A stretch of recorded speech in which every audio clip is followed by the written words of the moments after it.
Brett and Mark, I'm very excited to talk to you, but I'm also sad to talk to you. You know what I mean?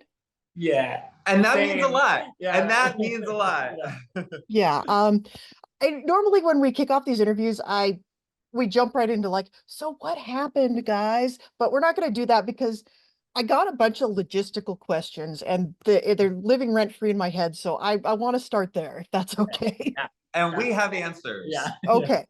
So they have you guys leaving at the top of this leg in the afternoon and flying to Frankfurt and taking the train to Strasbourg. And then it's the next morning. What happened? Like, why did it take that long? I'm going to make this as short as I possibly can.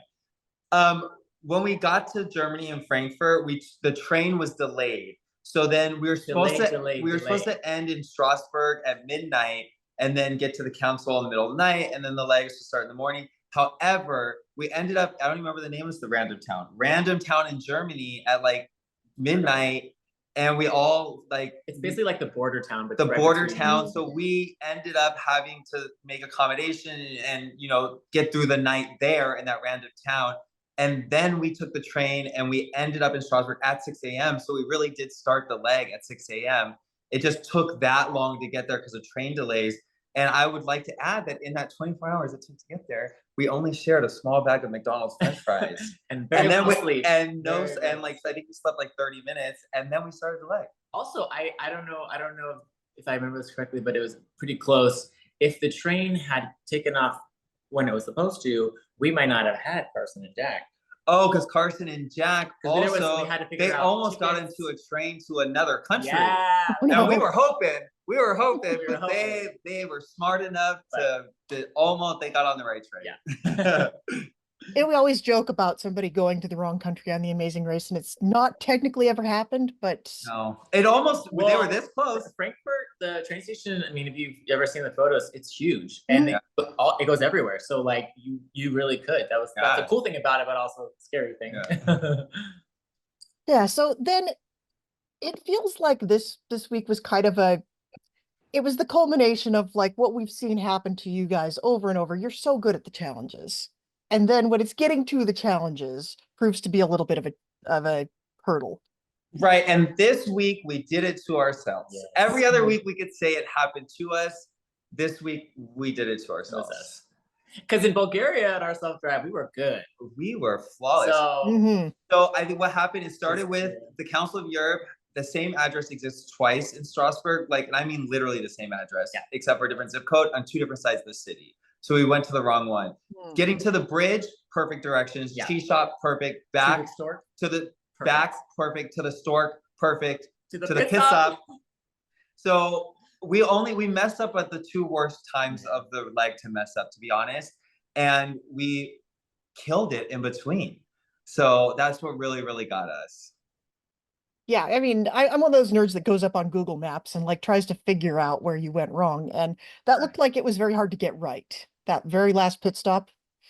Yeah, I feel like I'm doing all the talking. I'm gonna let you talk. But I think what I just want to add is that where you are at the Storks, we were in a backyard, so there was no one to ask directions from. So Josiah and Alyssa had found the only person sitting in their backyard and asked for their directions, literally in their backyard. And when we did get lost, we ended up in the town square where the laundry was. There were plenty of people to ask directions from. Yeah. So it was kind of like trying to deal with the hand that you'd been dealt. And then in the town, no one wanted to give us directions. So we were running around, and then finally one person answered. So we were just having a very hard time getting the directions. And then getting there was another issue. Yeah. So you didn't actually follow them the way they were pumping that up? Oh, no, we tried. We just couldn't get to the car in time to follow them. And then we lost them, and had to get directions again. And it was tricky because where we were meeting was obviously a flagpole in a vineyard. You had to figure that out, obviously. And so we would get the directions kind of to that area. And then from there, it was like, well, what are we looking for? There's no streets. So we thought, we broke all our rules. We broke all of our rules. We had certain rules. Don't get in the car without directions. Know exactly what we're looking for. And when you think you're fighting for last, you start to just chop them off. Yeah. And that is a fatal mistake, because those are the rules that got us to where we were, and they were the first ones we threw out the window, and that is the reason why we had such a hard time. So if I could go back, I would take a step back and be like, why are we deviating from what worked, even though we think, and that was, we also thought we were fighting for last. So that was probably our fatal mistake. Well, I would love to hear more about like what rules you derived for yourself ahead of time and what you did to prepare to go on the show. All right. Yeah, well, we'll talk to rules first. Never get in the car without directions. Mm-hmm. Look up pictures of where you're going, not just the address, so we know where we're going. Yes. We also had never work with animals.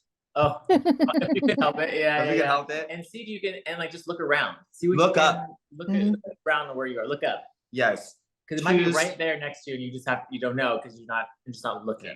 Choose challenges that have a start and finish, which is why we didn't want to choose the stork, but strategically we were like, we can't be the fourth to a challenge because that doesn't make sense. That's going to be a waste of time. There are only 3 spots, so we're like, if we're the fourth, that's a waste of time. Yeah. So we said, choose things that start and finish. We really have tried to avoid arguing with each other because that's such a waste of time. And it was continue racing and continue racing. If I'm doing is not good, like let's say like, okay, then you figure what's your thought? What's your thoughts? Let's not dig in too long for any specific way of doing things. And then also just have fun. Yeah. With other people. Have fun. Yeah. Those are our favorites. It seems like almost everybody this season really took that have fun thing to heart. And your love for the show is evident. But what's your Amazing Race background? Like, what's your Amazing Race candidate origin story? How long have you been watching? What made you decide to apply? We have been watching for a very long time. I'd watch with my grandparents back in the day. And I watched with my grandparents. So we're talking like season 1. Such a grandparents show. Yeah, it's so cool. And honestly, I love when people come to me and say, oh, I'm watching with my son or daughter or whoever. And I'm like, yeah, because that's how we started. Like, that's what, I don't know. And I mean, I swear to God, like I was in high school being like, I'm going to go on the Amazing Race. And in college being like, I'm going to go on the Amazing Race. I've been saying it forever. And someone was like, what are you going to do with your life? And I was like, honestly, I don't know. But I do know that I'm going to be on the Amazing Race. So. And we talked about that when we first started dating. So it's always been a part of our conversations and what we kind of bonded over, and we kind of got back into it right before all of this. So we just, kept talking about things we want to do. We're like, well, we have to do it. Time is now. Let's just apply because we keep saying we're going to do this. Yeah. And we didn't have any days off together for like 6 or 7 years, like except for the pandemic. And like, we've gotten so used to divide and conquer. We were like, we would love to just feel like a team again, and kind of get to know each other a little bit more because we've been together for so long. Like, what are you good at? What do we like? Like, let's go spend some time together. And like, we love competing. We love games. We love learning and new experiences. So we were like, it's now. And the only way to push him to do other things. I would. Someone else tells him to do it. I would never touch an udder. I still won't touch an udder. That was a once in a lifetime. We've been together long enough where like he won't do it for me. So you know what I mean? Like when you first start dating, you're like, yeah, I'll do this to like impress her, to be like, yeah, we're cool. We're past that. Or like he's like, no. And I'm like, well, good. Now you have to. Yeah. That's why we went through. We were like, what will we do that we would never do? Which is anything for the race. Right. Yeah, you can't even really there's like buckets of things you could do to prepare, but you can't know what you're gonna run into. No. Sometimes you have to touch an udder. Sometimes you have to touch an udder. Right. Yeah, sometimes you have, and that's what happens. Yeah, so is there anything that we didn't get to see that you wish we had seen?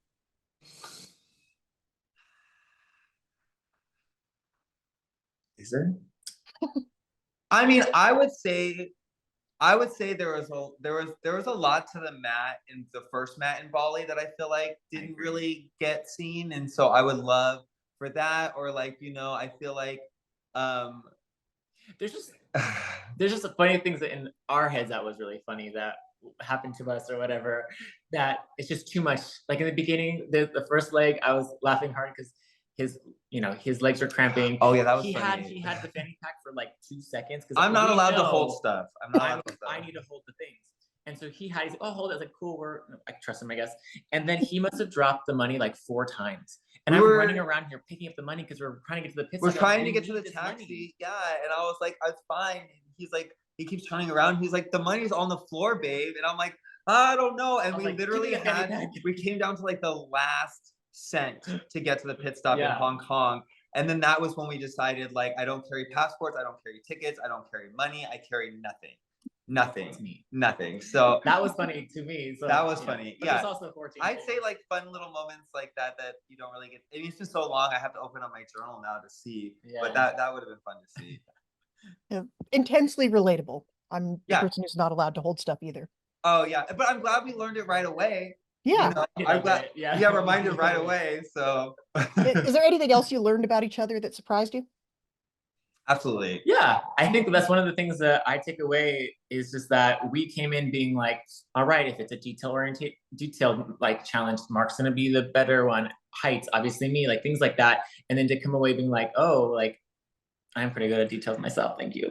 And do things like touch an udder or do an e-foil, like he can do those things. So like, I think that's what we learned. We learned that we put ourselves in such.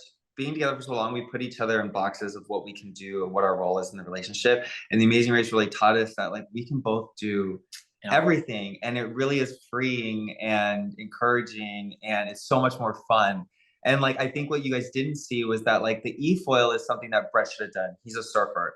I do not like the water, and so like I literally like just overcoming that challenge was such a huge deal. Yeah. So I think like I'm about to cry tears of joy right now thinking of it, just because like being on the race, we were like, oh, like, yeah, there's things we can do that we like really stopped ourselves from doing just because we think that's what our role is. So yeah.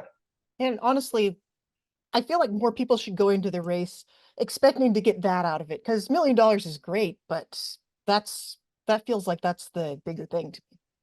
Oh my God. 100%. I always say, even like our experience with Ernest and Bridget on the like two, like, although it would have been nice to like be in contention for the express pass and all those things, which I just want to add on the side note that like we're only one of the only team out of the top 5 who didn't experience an advantage, whether it was an express pass or fast forward or non-elimination. And we were great without it. I think we would have been unbeatable with it but we weren't focused on that. Now back to the Ernest and Bridget thing, like, we never regretted that experience because the depth of that experience taught us so much about us as people and as a team and what we really wanted out of the race, that like, that was really the gift of the race. Our friendships, the memories we've had, things we've learned about each other, be a part of this Amazing Race family as such big fans. Yeah, there's just so much more to get out of it than $1 million, and I really feel like we got it. But yeah, I mean, it would be nice. It would have been nice. $1 million or another chance at it. You know, we're down. But yeah.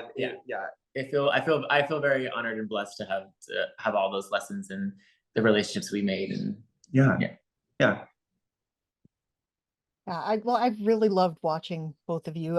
Anything coming up that you want to tell us about? Anything? What's next for you? That's a great question. Well, Brett's still at Cirque du Soleil, and I'm no longer at Drag Race Live. So we are exploring and seeing. We're just open to whatever the possibilities are. I think that's what the race taught us, is that like we could do a lot of things we didn't know we could do, and we have other skills and talents outside of just being an acrobat and a dancer. And so that's what's really exciting, is now we're going to start exploring, you know, what that could lead to. So we'll see. Absolutely. And just hanging out with our Guts and Banks. Guts and Banks, we're gonna do a fun fundraiser. Oh, that's a good thing. Yes. In June, it's a fundraiser for the LGBT centers in SF and LA, and it's a bike ride from SF to LA. His family's been a part of it since the very beginning, 20-something years ago. And this is the very last year, so we're gonna team up with our friends and our family for a week and volunteer for AIDS Life Cycle. Costumes and cheer and like encourage and cheer and take care of the writers, and that's gonna be really fun. Such a fun queer community. So, and then we also volunteer with a queer organization here in Vegas called Young Equal that creates socialization opportunities for young queer individuals and connects them with queer resources. So, you know, that's the kind of stuff we're focusing our time on, and having fun on TikTok. So come join us. TikTok. Yeah. Well, I love that. And it's been so much fun watching you guys on the race, and we wish you all the best in the future. Thank you so much. Thanks. Thank you. This is RHAP. We know reality TV.